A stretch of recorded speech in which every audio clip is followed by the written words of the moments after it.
regardless, let's give a shout out I'm all team Ripple right now. Thank you, Ripple, for fighting this, putting the money into this, this is what we need people doing. We don't want them to go settling things. Like there's some companies that settle, and Lewis and I are like, you shouldn't, like, that's such bad law. Stuff on the Reeves test relating to staking, other things. It's such bad law that you're precedent, and you're settling with the SEC, and we wish you would fight. So thank you, Ripple, for fighting this. Hey, everybody. It's Eddie from Tokyo. This is your cryptocurrency update from Japan, and that intro was an under-the-radar video that's from a channel that I think has yet to be discovered. It's called Web3 Deep Dive, and it was started this year by Rachel Wolfson. She writes for Forbes and Cointelegraph, pretty much all things blockchain. She did a lot of interviews at Apex, if you've caught any of those videos that took place in the Netherlands the last couple of days. And we're going to hear a little bit more from that video regarding the SEC interlocutory appeal. But first, it must be known that the SEC has filed a memorandum in further support of its motion to certify its appeal. 20 pages with 9 pages of exhibits. The SEC has seen a number of what they think are misconceptions, and they go as followed. First, the decision was a split decision, so they say that is a misconception. Number two, the decision says that XRP is a security in some settings and not in others. They want a better clarification for that. Misconception 3, a share of stock is always a security, so it makes no sense that certain transactions in XRP are securities and the other transactions are not. And the fourth is the decision is wrong because it protects sophisticated institutions, but not the retail buyers.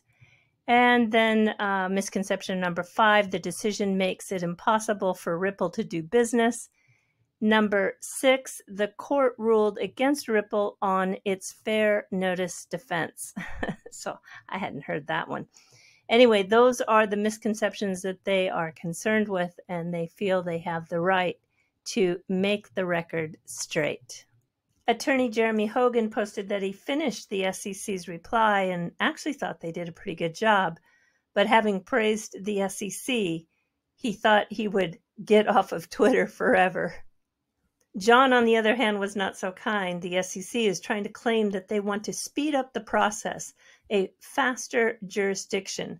But in actuality, the interlocutory appeal would take an additional 1.5 to 2 years to get a ruling from the Second Circuit, which, according to John, makes it the dumbest argument he's ever seen.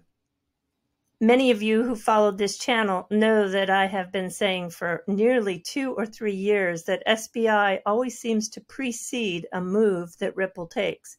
Here is just a recent one where this pattern played out again. SBI took a position in Zodia custody in April, and then it was in May that Ripple announced they had made the acquisition of Metaco. Now, is it Metaco or Metaco? Well, when I went to the Ripple party just before WebEx, I spoke to a Metaco employee, and he says, it's funny that you ask because we even debate that within the company. Some of the original owners call it Metaco, but there are other people that are calling it Metaco, and they haven't even figured it out. He said he wished that somebody would make a decision and just stick to the one pronunciation. Very recently, SBI launched the infrastructure to sell security tokens. It's on the blockchain and it's built by R3. And in the last 24 hours, it was announced that Ripple has acquired Fortress. Fortress is best known for its tokenization engine for public and private content. Today, I had a little bit of fun speculation. If we go left to right, these are the 6 components to own a tokenized asset chain. So if Ripple is going to own that chain, taking the first one to get increased liquidity, well, they have Liquidity Hub and the coming of the AMM. The second one is transparency. Well, the XRP ledger provides that tremendous transparency. And then reduce cost, of course, using XRP in those transactions. Security, that was the acquisition of Metaco. Global reach, question mark still. I don't think they have this component yet. And the sixth one is fractional engine. That would be, of course, the Fortress acquisition. So what do they need? They need, I think, a top real-world asset issuer. In keeping with SBI for a moment, Moonchaser and I went out to dinner last night with SBI. In the middle is Mr. Kondo-san, and he is the president of SBI VC Trade.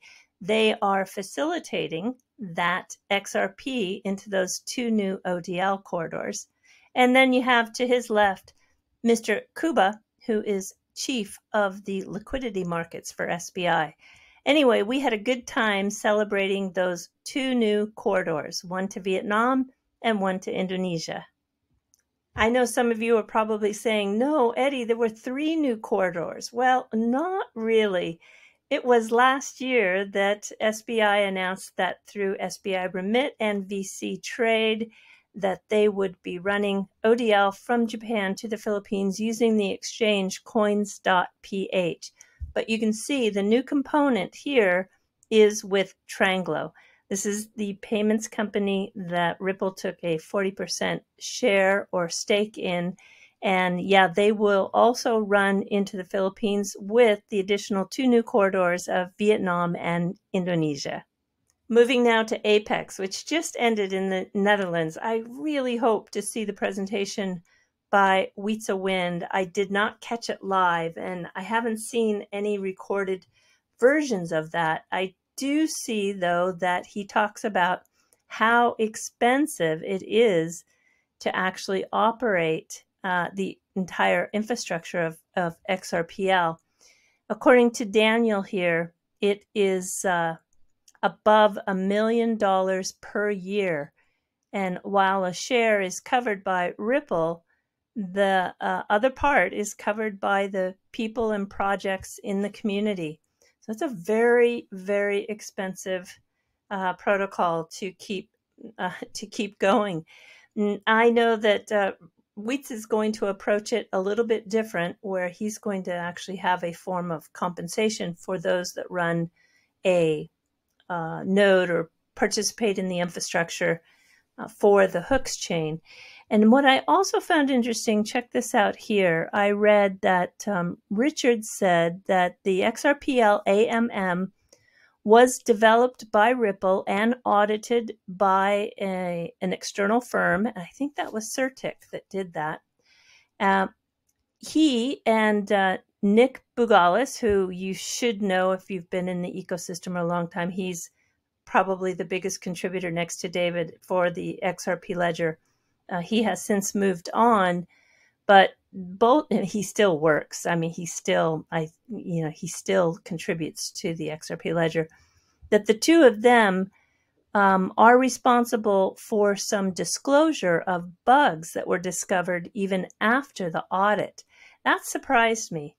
And then he's asking here, well, he's saying they were fixed, but is it reasonable for responsible validators to ask how safe is the AMM he's talking about, and what will be the impact?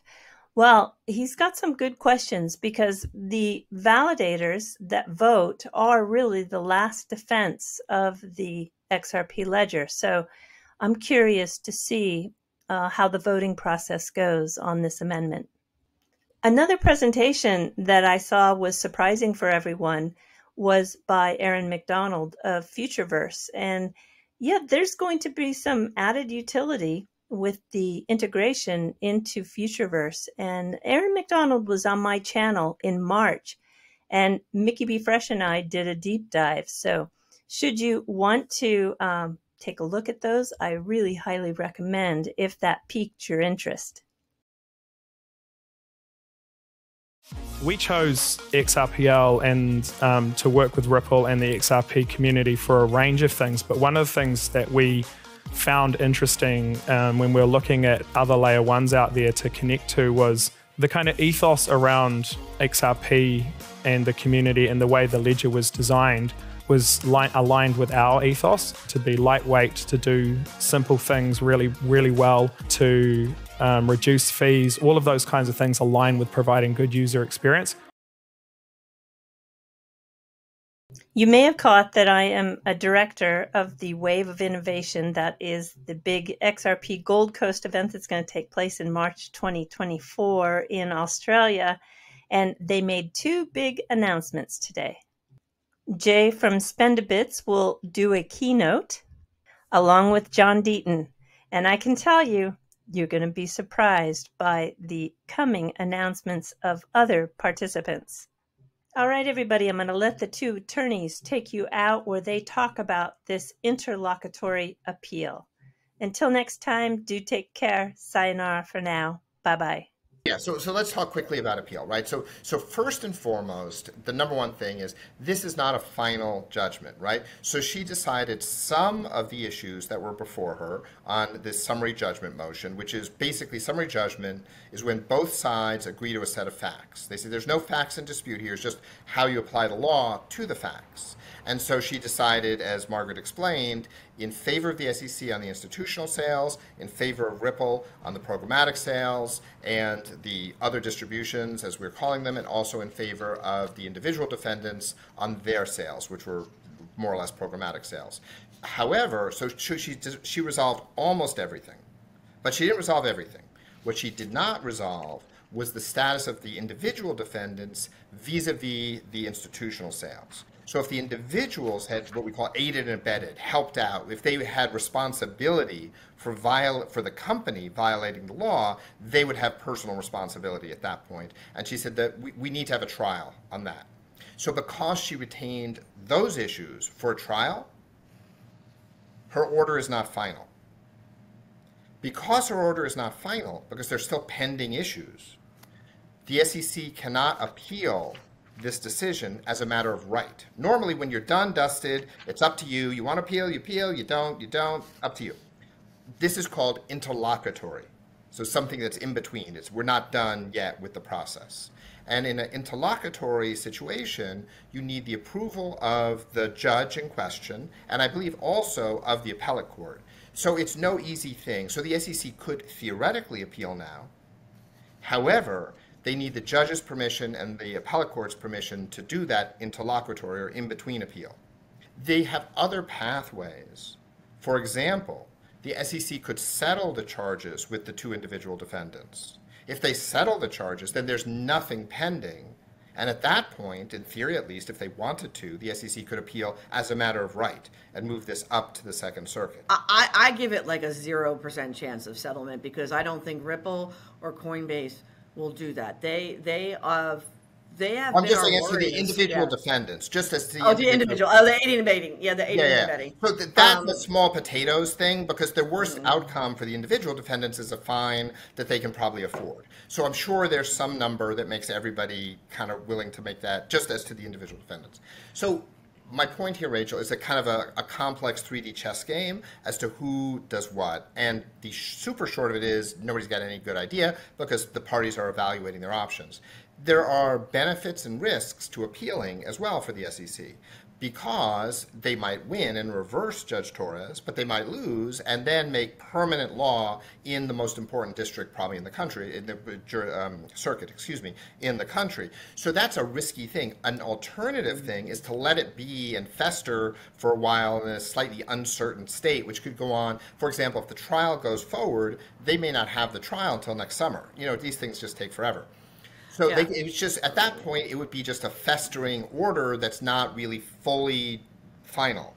So Judge Torres here is, she's dealing with the law as it is before her. She can't make new law. She can't say, you know, it is kind of a strange outcome that we're saying it's illegal, how this manner of sale to institutionals is legal, but this programmatic sales to retail investors who might be moms and pops is perfectly okay, that manner of sales, and then employees perfectly okay. It seems like almost like the reverse is logical, but she can't make law. And this is why Congress, which makes law, has to do this. So people who from like different countries who don't understand how our government works, every government around the world is different.